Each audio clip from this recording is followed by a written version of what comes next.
You know that can of paint that's probably sitting in your garage or basement? Well, it's not just a can of color. It's really a time capsule. Seriously. Inside that can is a 7,000-year story of chemistry, art, and incredible human ingenuity. So today, we're going to crack it open and explore the epic history hidden on all of our walls. And this really gets to the heart of it. This isn't just about decoration. It's like an unbroken line that connects the very first settled civilizations all the way to the smart homes of tomorrow. It's a story about our most basic, fundamental need to protect our homes and, of course, to make them beautiful. All right, so our journey starts thousands of years ago, and what you're going to see is that the three core reasons we paint, for protection, for status, and for technology, well, they were all established right at the dawn of civilization. Now, don't just think of these as dates and places on a timeline.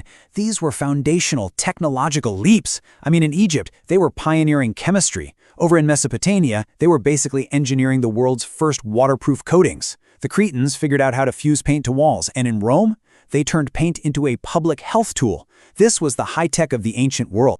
Okay, let's just zoom in on Egyptian blue for a second, because this is a huge deal.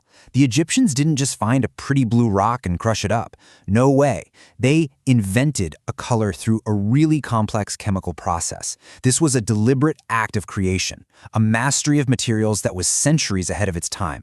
So what this shows us is how different cultures solved these really fundamental problems.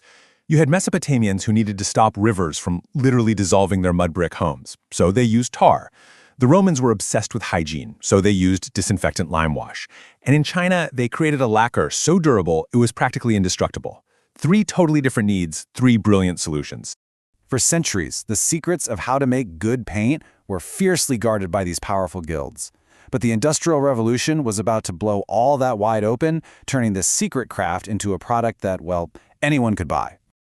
This is the year. Right here, this is the moment that changed absolutely everything for the painting trade, and really for anyone who just wanted to add a splash of color to their life. It seems so simple, doesn't it? A tin can with a lid you can pop back on.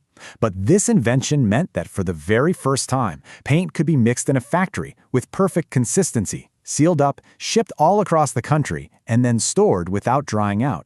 It was a complete and total game changer. I mean, the scale of this transformation was just massive. Think about it. We went from a painter spending hours, grinding pigments by hand for a single, probably inconsistent batch, to a reliable, ready-mix product you could just buy off a shelf. Companies like Sherwin-Williams didn't just sell paint. They sold consistency and convenience.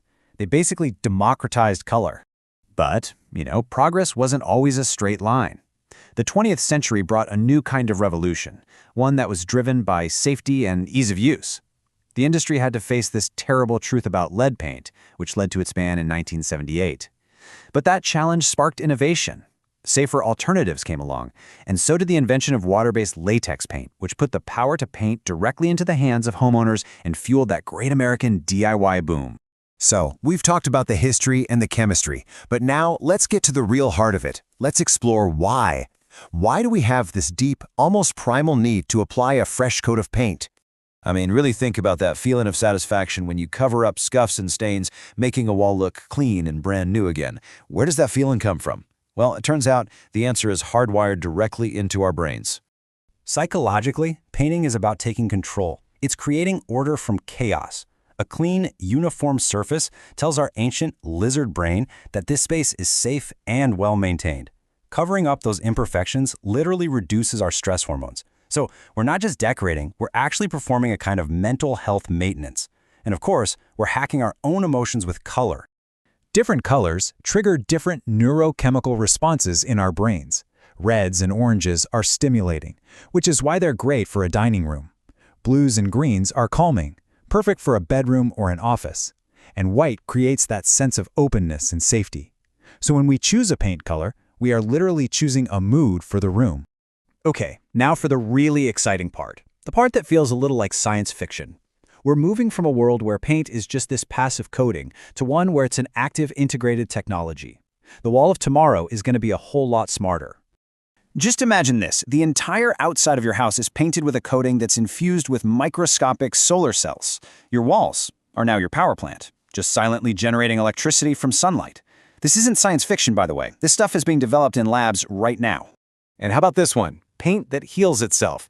You get a scratch or a scuff on the wall, and these little microscopic capsules of resin burst open, they fill the gap, and then they harden. Just like our skin, the wall literally repairs itself. The days of hunting for touch-up paint could be numbered. Now, this technology could completely change how we interact with our homes. Instead of fumbling for a light switch in the dark, you just tap the wall. The painted surface itself becomes the control panel for your lights, your thermostat, your entire smart home. So what about the profession itself? Well, the future isn't about replacing painters, it's about elevating them. The painter of tomorrow could be the foreman of a robotic crew, using their expertise to manage androids that do the heavy prep work and roll the vast empty walls, while the human artist focuses on all the complex, detailed work. So as we've journeyed from Mesopotamian mud bricks all the way to self-healing, power-generating walls, we're kind of left with this final thought. The technology, the tools, the chemistry, it's all going to continue to evolve in ways we can barely even imagine. But that fundamental 7,000-year-old human drive to protect our shelter, to create order, and to live in a beautiful space, well, that seems truly timeless.